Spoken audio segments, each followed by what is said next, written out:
One question: what if I delete everything today? Everything: Instagram, YouTube, Snapchat, Twitter, everything. What will I become in 1 year? Be honest, you're not scrolling, you're escaping. Every reel, every notification is slowly stealing pieces of your life. Day one, I deleted everything. Every app: Instagram, gone. Twitter, gone. YouTube, gone. Even LinkedIn, gone. No dopamine, no distraction, just me and reality. Deleting it all was scariest. Because, and then nothing happened. The birds still chirp. The earth didn't stop spinning. My phone just sat there on the table, like a dog who is been told no walk today, no food today, confused, betrayed, slightly vibrating. But here is the thing: nobody tells you about quitting social media for an entire year. It starts with some grand revelation. It starts with boredom so profound, so infinite, so mercilessly uncomfortable that you will consider re-downloading app just to scroll through a stranger's vacation photos at 11 p.m. on a Tuesday. And that moment, desperate, pathetic, weirdly hilarious moment, is where the real story begins. Let me take you somewhere answered for a second. In Greek mythology, there is a river called Lethe, one of the five rivers of the underworld. The souls of the dead would drink from it before reincarnation to forget everything: their past lives, their pain, their identities. Wipe, clean slate, new beginning. And I remember thinking, when I hit delete account on Instagram, this must be what that felt like. Except I wasn't a dead Greek soul. I was a 26-year-old guy in his apartment who hadn't spoken to his actual friends in 3 months, but had 1K followers, who definitely cared about his gym selfies. And there is the famous line from philosopher Blaise Pascal: all of humanity's problems stem from man's inability to sit quietly in a room alone. Pascal said that in 1600s, this man never once held a smartphone, and he called us out centuries in advance. When I quit social media, I finally understood what he meant. Because the moment the feeds disappeared, I was forced to sit in the room, and what I found in that room wasn't peace, it was me, and honestly, that was terrifying. So, we don't understand what social media actually is.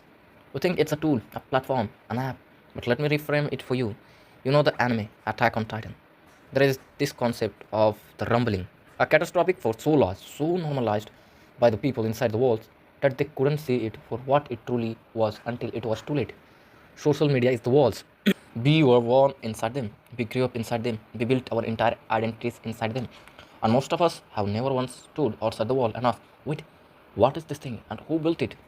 That is a real life number that should make you put on your phone. The average person spends 6 hours and 38 minutes per day on screens, with a significant chunk being social media. Over a year, that's roughly 100 days of your life just scrolling. 100 tools. That's 3 months, 3 full months. Julius Caesar, Julius Caesar conquered goal in less than that time. You spend watching Instagram reels. You watch what people making pasta. I'm not judging. I was one of those people. The pasta was generally impressive. For the first 7 days, my mind got crazy. I I kept picking up my phones, but there was nothing, no apps, and there was that parental control in it. I was like going crazy. Month one was not what the wellness influencers promised. They said you will feel free, you will read books, you will go on walks and find yourself.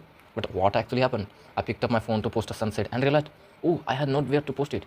So I just stood there, holding a sunset like an idiot. I finished an entire book in one sitting, not because I was enlightened, because I had absolutely nothing else to do and the book was there. I found myself making genuine eye contact with a barista and having an actual conversation. It was so fun. It felt like a first date. We talked about rain. It was lovely. On day 19, it was day of my full breakdown, 3 a.m. It was like feeling that I'm missing something important. What if there is news? What if someone posted something about me? And I don't know what anybody had posted my videos, my clips, the personal photos. That would be absolutely embarrassing.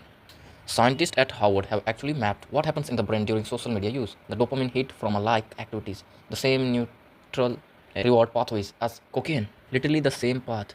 So when I quit, my brain was going through actual withdrawal, like I had just kicked a drug habit. Except the drug was free, legal, and designed by some of the smartest engineers in Silicon Valley, specifically to make the humans to never stop scrolling. You know the story of Odysseus and the Sirens.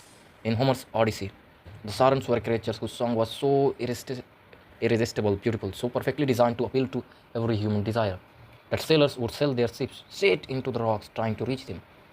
Odysseus knew this, so he filled his crew's ears with wax and had himself tied up to the mast of the ship, not because he was strong enough to resist, but because he was wise enough to know he wasn't.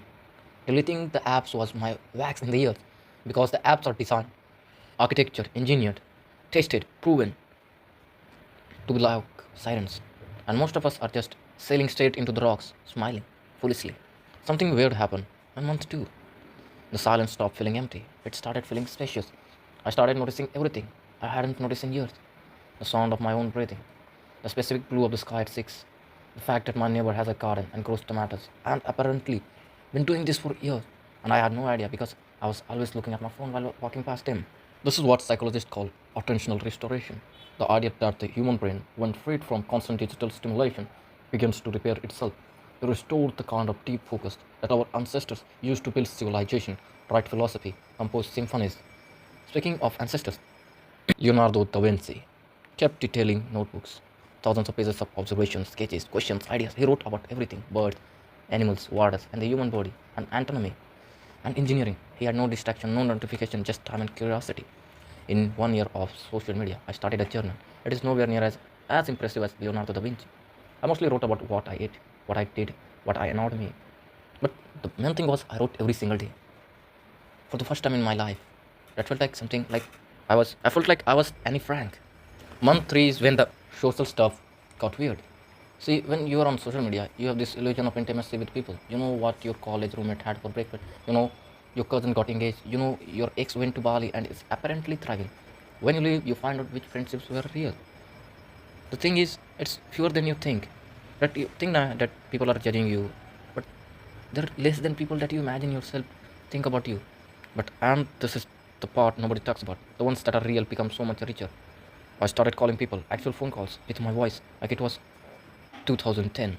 And one of my friends, who I hadn't properly talked in 2 years despite following each other, said something I will never forget. You sound different. You sound present. I didn't have words for it then, but now I do. I have been so busy performing my life for an audience that I had forgotten how to actually live it. Literally, I was faking my whole life on social media. I forgot what my actual voice sounds like while mimicking others. And here is where it gets philosophical and a little unsettling. Month 5, I had a crisis, not a breakdown. A quieter, more disturbing thing. I asked myself, who am I? When no one is watching. Because here's what I realized: for years, I had been constructing an identity for an audience. Every photo, every caption, every opinion I started publicly. These weren't just expressions of who I was, they were building blocks of a persona. A persona that was created, not by me, but by following others.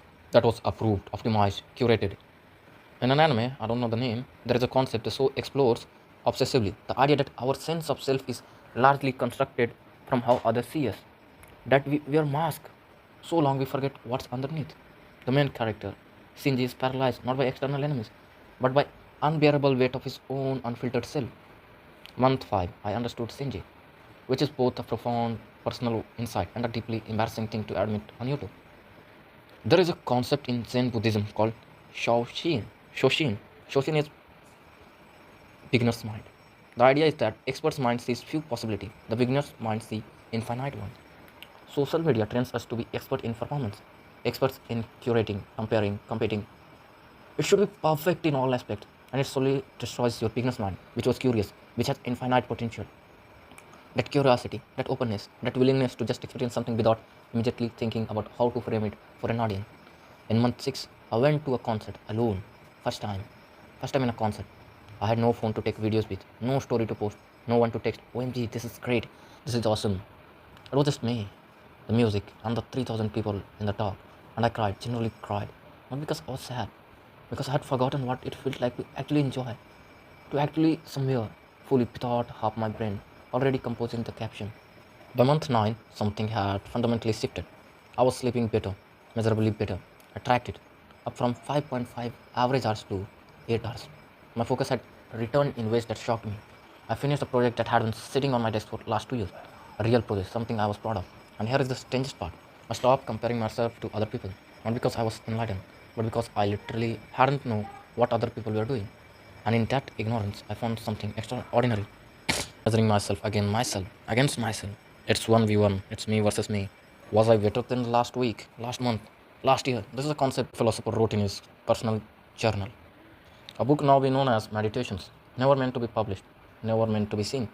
You have power over your mind. Not outside events, realize this and you will find strength. Your mind is your power, your weapon, the strongest weapon. Marcus Aurelius, was the most powerful man in the world, emperor of Rome, and in private he was writing reminders to not care what other people thought of him. Even emperors struggle with this, even in 170 AD. Maybe it's just human. Month 12. The year was up. I could come back, and I stood there, phone in hand, and I asked myself the question that had been building for 365 days. Do I actually want to? Not should I? Because obviously the world runs on these platforms now. There are practical reasons to be present. But what do I want to? And the answer that came back surprised me. Not no, not never, but not yet, and not the same way. Because here is what the year taught me, the real revelation, the thing underneath all the mythology and philosophy and anime reference. Social media isn't the enemy. Unconscious social media is. The Roman Empire didn't fall because of roads. The roads were magnificent. It fell because of how power was used on them, carelessly, corruptly, without intention. The apps are the roads. We choose how we travel them. You can learn from anything, like Instagram, Facebook. You can learn from any website. It's on you. If you use them to learn, or you use it to get distracted. So what actually happens when you quit social media for a year? You go through withdrawal, real, uncomfortable, slightly ridiculous withdrawal. You rediscover boredom, and slowly, you discover that boredom is actually the birthplace of every interesting thought you have ever had. You find out who your real friends are. The number is smaller than you hoped and more precious than you imagined. You start to yourself think, and what you think about without the noise turns out to be far more interesting than your 4 page. And somewhere around month 9 on a Tuesday, doing absolutely nothing remarkable, you feel something strange and warm and quiet that takes you a moment to identify. It's in contentment. Contentment, not excitement, not stimulation, not the dopamine spike, not 48 likes, just contentment, which it turns out is the thing the apps were always promising to give you, and the thing they were structurally incapable of delivering. Plato wrote in the Republic that the prisoners in the cave who only ever saw shadows on the wall refused to leave even when given the chance because the shadows were familiar. The shadows were comfortable. I spent a year outside the cave, and yeah, it was cold and weird and lonely sometimes. But man, the sky out here is something else. The question isn't whether you could survive a year without social media. The question is who would you be? Think about that. If this hits different, subscribe, drop a comment telling me the one app you would delete first if you had the guts. Mine was Instagram and Telegram because I used to read novels and all that kind of stuff. It hurt. I don't regret it. And if you want a full 30-day challenge guide based on everything I learned this year, tell me. I will send you the link. I will see you in the next one. Go touch grass. Seriously. Feel the sunlight. Feel the waves